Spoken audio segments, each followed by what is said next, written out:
Corona সংক্রমণ বাড়তে থাকায় প্রস্তুতি নিতে শুরু করেছে রাজধানী হাসপাতালগুলো। মুগদা হাসপাতালে প্রস্তুত করা হয়েছে 50 শয্যার আইসোলেশন ওয়ার্ড এবং 20 শয্যার আইসিইউ। যদিও আক্রান্তের হার এখনও উদ্বেগজনক পর্যায়ে যায়নি বলে জানালেন চিকিৎসকরা। এদিকে করোনার চেয়ে ডেঙ্গুতে আক্রান্তের সংখ্যা তুলনামূলক বেশি, এতে রোগটি নিয়ে বাড়ছে উদ্বেগ।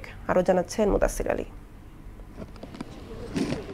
দেশে করোনা সংক্রমণ আবারও বাড়তে শুরু করায় হাসপাতালগুলোতে প্রস্তুত করা হচ্ছে কোভিড আইসোলেশন ওয়ার্ড ও আইসিইউ। ঢাকার মুগদা হাসপাতালে গিয়ে দেখা যায় করোনার জন্য আইসোলেশন ওয়ার্ডে আনা হয়েছে বেড, পাশাপাশি আনা হয়েছে র্যাপিড টেস্টিং সিস্টেম, কিট সহ অন্যান্য সরঞ্জামাদি। আমাদের 50 বেডের একটা আইসোলেশন ওয়ার্ড প্রস্তুত আছে আর 20 বেডের ICU ward, covid ICU ward প্রস্তুত আছে। তবে করোনা পরীক্ষার জন্য এখনো তেমন চাপ তৈরি হয়নি। গত 3 দিনে মুগদা মেডিকেল কলেজ হসপিটালে আমরা 15 জন সন্দেহজনক করোনা রোগীর স্যাম্পল পরীক্ষা করেছি, তাতে 15 জনেরই নেগেটিভ আসছে।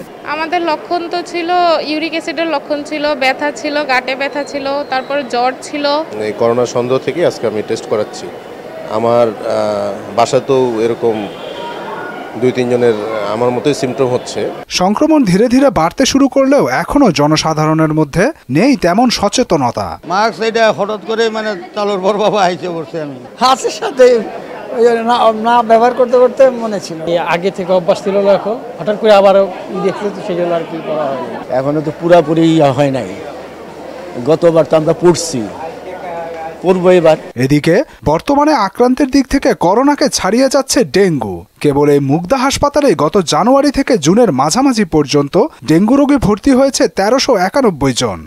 পহেলা জানুয়ারি থেকে 16 জুন পর্যন্ত 1391 আমাদের এখানে চিকিৎসাধীন অবস্থা একটা রোগী মারা গেছে। গত 24 ঘন্টা যে 41 জন রোগী ভর্তি আছে। ডেঙ্গু ওয়ার্ডে গিয়ে দেখা গেল রোগীর চাপ। আমার ছেলে কালকে থেকে দুবার পরের থেকে লীলা করে আছে, প্রচন্ড শরীর ব্যথা ছিল, মাথা ব্যথা ছিল, অনেক জ্বর কমতো না। ওই লক্ষণগুলো দেখেই ডাক্তার ভাবছে যে ডেঙ্গু। ফ্লোটা একটু বেশি, আর পেশেন্ট ক্রিটিক্যাল যেগুলো আছে তারপর আমাদের এখানে ইনশাল্লাহ এখন পর্যন্ত খারাপ খুব আমাদের অত পরিস্থিতির মধ্যে পড়তে হয়নি। পরিস্থিতি এখনো খুব একটা নাজুক না হলেও ডেঙ্গু ও করোনা প্রতিরোধে সচেতনতা বাড়ানোর তাগিদ দিলেন চিকিৎসকরা। মুদাসির আলী, মোহনা সংবাদ, ঢাকা।